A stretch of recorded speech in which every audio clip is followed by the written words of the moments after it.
Hello friends, welcome to crazy sisters మిర్చి బజ్జీ.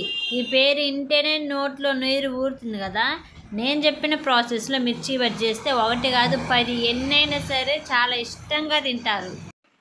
మిర్చి బజ్జీలు అంత బాగుంటాయి, పైగా ఎక్కువసేపు కూడా ఉంటాయి.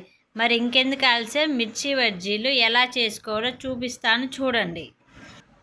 ముందుగా 1/4 కిలో శనగపిండి తీసుకొని 2 చెంచాల బియ్యం పిండి, అలాగే బేకింగ్ సోడా, అలాగే స్పూన్ ఆయిల్ వేసుకొని వాటర్ వేసుకొని చూసారు కదా, ఇది ఇలా కలిపుకోవాలి.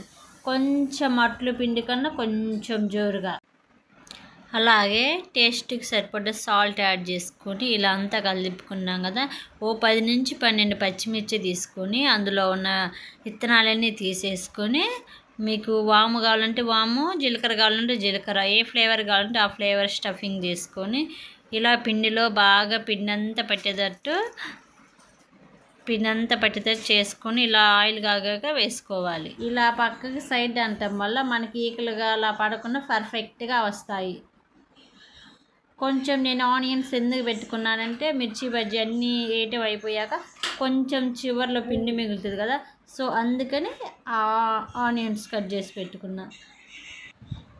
ఇలా అన్నీ మిర్చి బజ్జీలు వేసాక మీడియం ఫ్లేమ్లో ఓ 35 సెకండ్స్ వేపుకొని, తర్వాత కొంచెం హై ఫ్లేమ్లో పెట్టుకొని గోల్డెన్ కలర్లో వచ్చేంత వరకు 2 సైడ్ వేయించుకుంటే వేడిగా మిర్చి బజ్జీ అయితే రెడీ అయిపోతుంది. చూసారు కదా, ఇలా వేడిగా మిర్చి బజ్జీ చూడండి ఎలా వచ్చాయి, పర్ఫెక్ట్గా వచ్చాయి కదా. గుర్తుంచుకోండి, మిర్చి బజ్జీ మనం తీసాక దాని మీద మూత అయితే అస్సలు పెట్టకూడదు. కావాలనుకుంటే ఒక క్లాత్ వేసుకోవచ్చు.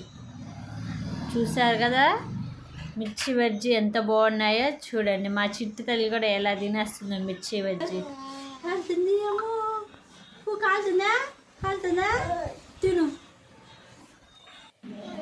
మీరు కూడా ట్రై చేసి మీకు ఎలా కుదిరిందో కామెంట్ చేసి చెప్పండి.